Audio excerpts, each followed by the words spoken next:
Hi, I'm Maggie now. Welcome back to the 6th episode of the RIP Reading is Phenomenal podcast. Today we're going to discuss one of the themes in our topics in Chapter 4. Again, leadership.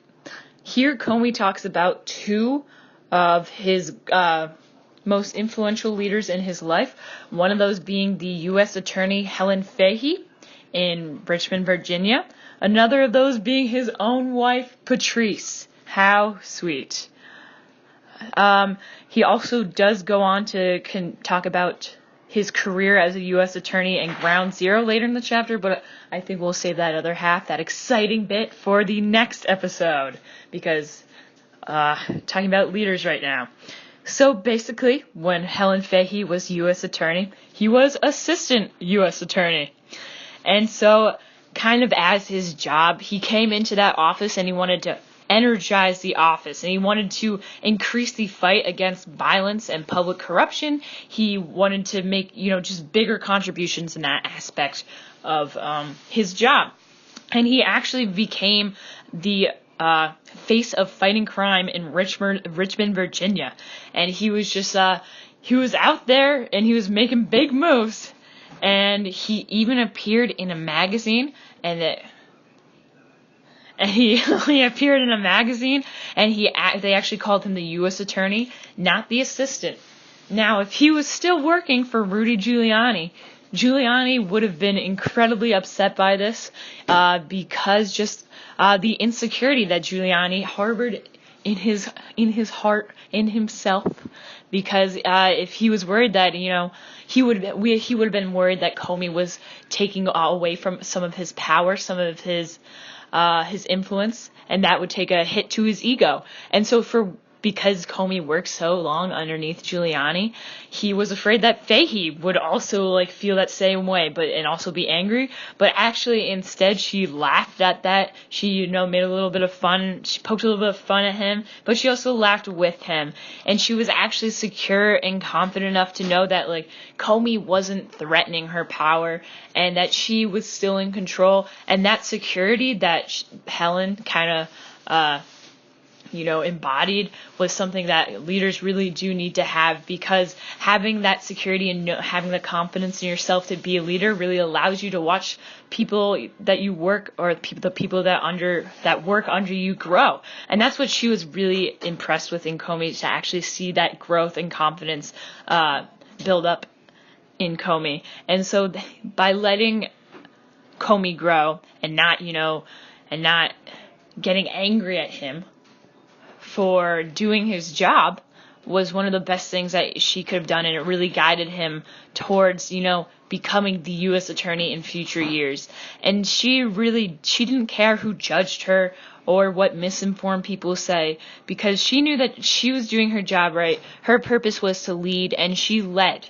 So that was just one of the reasons why Comey really did see a leader, and also just a friend in Fahey. And so, that was one of the bigger leaders in his life, especially for his career. But he says the biggest leader in his life was his wife, Patrice, who taught him the most about leadership. Just a quick example, then when they were in West Africa, he was so sick from malaria, he could not even move. And she literally carried him to a hospital in West Africa, dragged him all the way there so that he wouldn't just die.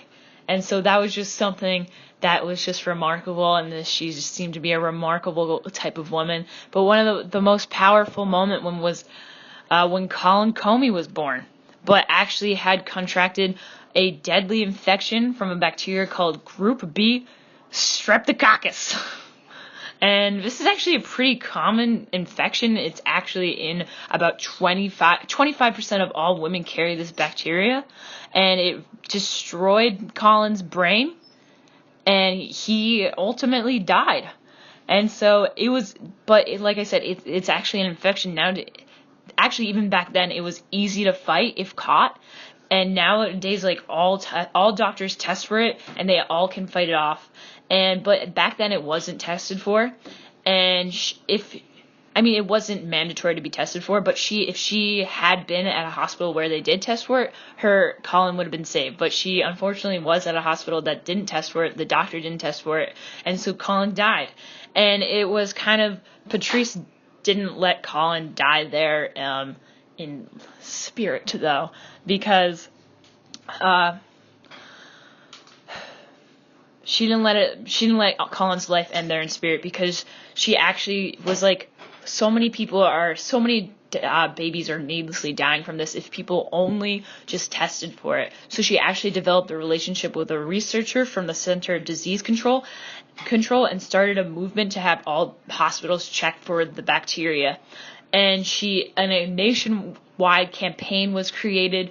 Virginia legislators were informed of this, and eventually, actually, all hospitals were required to test for this infection. And even though Comey and Patrice had lost their baby, there was still meaning to that loss. And they saved actually so many lives and so many families from grief. And so that was just one of the reasons that Comey also did see Patrice as a leader, because just not letting, as a mother, having your child die, especially moments after, or not moment, it was like a few days after the bacteria really set in, and just continuing to try and to continue a legacy and make something out of it is really just moving, and why Comey loves her so much, obviously. And so that is the end of this podcast right here. We are going to continue chapter 4 on in the next podcast, talking about Ground Zero and his job as a U.S. attorney or assistant U.S. attorney. And okay, all right, see you next time.